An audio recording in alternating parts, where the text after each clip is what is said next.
الزومبي. إذا الحكم باسم بالعيد أعطى إشارة انطلاق هذه المباراة. غسان المعتوقي، حلمي جويدي يرفع كرة تمر، والفارس البليلي وتدخل الدفاع والمتابعة، تسديدة من أمان الله مجد، ترجع كرة مرة ثانية لياسين الكاسح لصالح المستقبل هذه بسليمان، وكرة تمشي مباشرة رمية التماس لصالح النادي الافريقي. بدأ ضاغط، إعادة للمحاولة الأخيرة لصالح المستقبل هذه بسليمان بين المنوبي الحداد والأمان الله مجهد، والحكم يعطي إشارة تنفيذ. أمان الله مجد سدد عالية فوق مرمى الحارس. كما قلنا إعادة لهذه المخالفة، جرب حظه سدد، يرجع للخلف كما قلت بعودة أغلب لاعبين المستقبل هذه بسليمان لمناطقهم. كل مرة يخسروا كرة، هذه كرة من سيدو خان تمشي لحمزة الخضراوي، حضر الكرة والتسديدة عالية من أسامة بوقرة بعيد على مرمى 6 أمتار لصالح المستقبل هذه بسليمان. في الأثناء حكم المباراة باسم بالعيد يعلن عن نهاية هذا الشوط الأول. هنا في المركب الرياضي برودة الطقس، ريح تساند في هذا الشوط الثاني الفريق المحلي نجم نقول المستقبل هذه بسليمان، مع اعطاء اشاره انطلاق هذا الشوط الثاني. هذا اسامه السهيلي ظهير الايسر دائما في تنفيذ الكرات الثابته في غياب ايمن الحرزي من جانب النادي الافريقي، والحكم ينبه اللاعبين داخل منطقه 18 متر، حوارات عديده واسامه السهيلي في تنفيذ هذه الكره، كره ثابته يعطي الحكم باش يعطي الحكم إشارة تنفيذ هذه المخالفة. أسامة سيلي يرفع كرة على مستوى نقطة ضربة الجزاء، والهدف الأول، الهدف الأول للنادي الإفريقي بلال آية مالك في 51 دقيقة لعب على أثر كرة ثابتة. بلال آية مالك يعطي الأسبقية لصالح النادي الإفريقي، وغالط الحارس معز بن شريفية بكرة ثابتة. قد تكون الحل وكانت الحل الكرات الثابتة في مثل هذه المقابلات. أمامنا بلال آية مالك يتلقى التهاني من زملائه أكيد بعد هذه الكرة والمخالفة.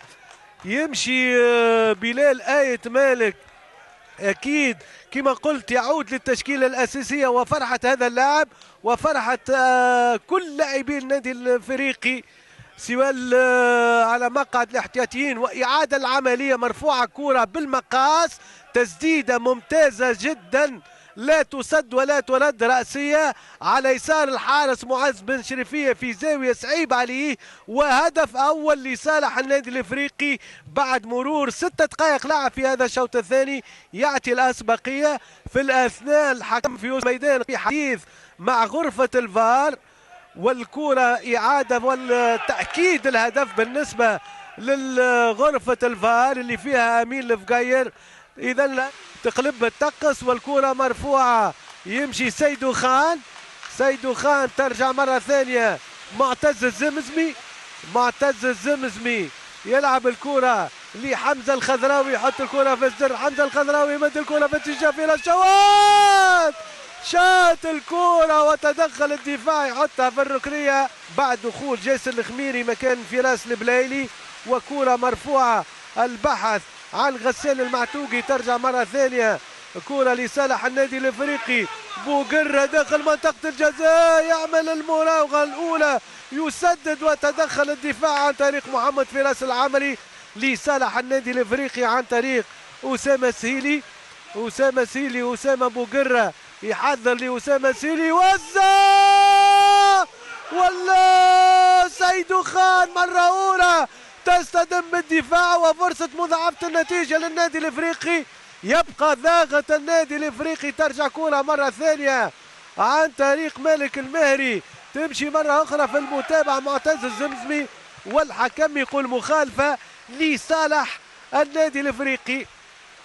ارتفع عنا السقف، بدينا نشوفه في مباراة أفضل من الشوط الأول، شوط ثاني ممتاز في هذه المباراة بين النادي الافريقي المتقدم بهدف ل0، وإعادة للعملية الأخيرة، تناغم وانسجام بين بوقرة وأسامة سهيلي، يرجع كرة كما جات معز بن شريفية، وتسديدة من سيدو خان اصطدمت بلاعب محور الدفاع بابكار ديارا، وفرصة مضاعفة النتيجة للنادي الافريقي ضاعت في هذه اللحظات، والعملية من زاوية أخرى، تسديدة من وأمتار كبيرة تتهاتل على المركب الرياضي بالكيف. كرة مرفوعة، تدخل الدفاع أولى ثانية، وتمشي كرة مرة أخرى. حمزة الخضراوي يلعب كرة 1-2، تمشي مرة أخرى لأسامة بوقرة، والحكم ماذا يقول؟ الركنية الثالثة لصالح النادي الإفريقي، مطالبة بضربة جزاء من قائد فريق النادي الإفريقي، وهذه إعادة العملية تنفيذ المخالفة من أسامة سهيلي. صعود أسامة بوقرة مرة أولى والمدافع، وتسديدة قوية من معتز الزمزمي مرة أولى، ثم مرة ثانية تدخل الدفاع عن طريق ياسين الكاسح، مرت الكرة وإعادة من زاوية أخرى، تسديدة كانت قوية من معتز الزمزمي قائد فريق النادي الإفريقي. يتابع في العملية باسم بالعيد هذه العملية من زاوية أخرى، والتدخل مدافع المستقبل الرياضي بسليمان، تسديدة كانت قوية من معتز الزمزمي قائد فريق النادي الإفريقي. والباسم بالعيد ماذا يعلن؟ يقول ضربة جزاء لصالح النادي الإفريقي في 26 دقيقة لعب، ضربة جزاء لصالح النادي الإفريقي، يعني دقيقة 71 بعد العودة لغرفة الفار ومعاينة العملية. يعلن الحكم باسم بالعيد عن ضربة جزاء، كانت تسديدة قوية من معتز الزمزمي، والحكم أعلن عن ضربة جزاء. تدخل مدافع أمامنا، المدافع رقم 27 بابكار ديارا، تسديدة قوية جدا ولمسة اليد، والحكم بعد المعاينة بالفار أعلن عن ضربة جزاء لصالح النادي الإفريقي في 71 دقيقة لعب. ضربة جزاء من سينفذ؟ لأنه المتعددين في الحقيقة في النادي الإفريقي هو فراس شوات سيتولى تنفيذ ضربة جزاء في حوار مع معز بن شريفية. فراس شوات في تنفيذ ضربة جزاء في 72 دقيقة لعب، في 27 دقيقة لعب. فراس شوات يتقدم، فراس شوات ويضيع كرة ضايعة 6 أمتار. فراس شوات يضيع الهدف الثاني ويضيع ضربة جزاء كانت بعيدة عن المرمى. أضاع أمامنا هداف الرابطة المحترفة الأولى فراس شوات ضربة جزاء في 72 دقيقة لعب، وإعادة تسديدة كانت بعيدة كليا عن مرمى الحارس. يمشي منوبي الحداد لتنفيذ هذه الركنية بعد ما تلعبت في المرة الأولى ثنائية مع أمان الله مجد، ستكون بتوزيعها مباشرة داخل منطقة الجزاء باعتبار ابتعاد أمان الله مجد. ومنوبي الحداد يرفع كرة والتدخل وهدف التعادل. هدف التعادل لصالح المستقبل الرياضي بسليمان عن طريق حلمي جويدي في 38 دقيقة لعب. حلمي جويدي يعدل النتيجة بعد هفوة. حلمي جويدي يعدل النتيجة للمستقبل الرياضي بسليمان. فرحة كبيرة لهذا اللاعب في 38 دقيقة لعب، يعني دقيقة 83 تقريبا 7 دقائق قبل نهاية هذه المباراة. غضب الحارس مهيب الشامخ. سنشاهد إعادة لهدف التعادل. هاي الإعادة مباشرة.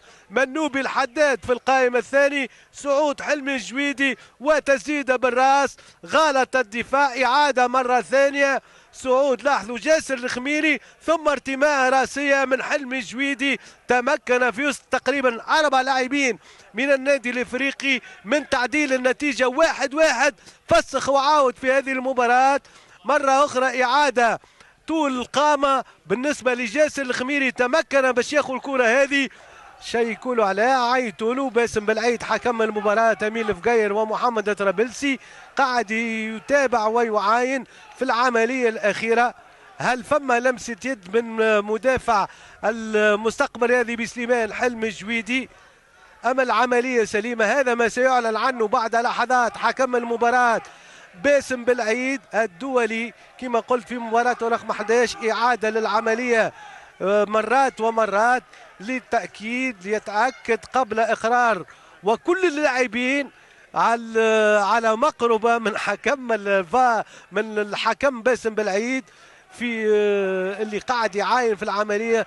تقريبا كل لاعبي النادي الافريقي توا يتوجه لوسط الميدان لاقرار للاعلان عن قراره النهائي. يطلب من اللاعبين باش يبعدوا ماذا يعلن، يقول هدف التعادل، يقر الهدف باسم بالعيد. اذا 1-1 بالنسبه لهذه المباراه. حلمي جويدي في 83 دقيقه لعب، بعد بلال آيت مالك في 51 دقيقه لعب. نلعبوا دقيقه 43 خذت برشا وقت عمليه معاينة الهدف التعادل. هذه إعادة العملية. صعود جاسر الخميري ضرب الكرة، ثم الحلم الجويدي برغم المتابعة من معتز الزمزمي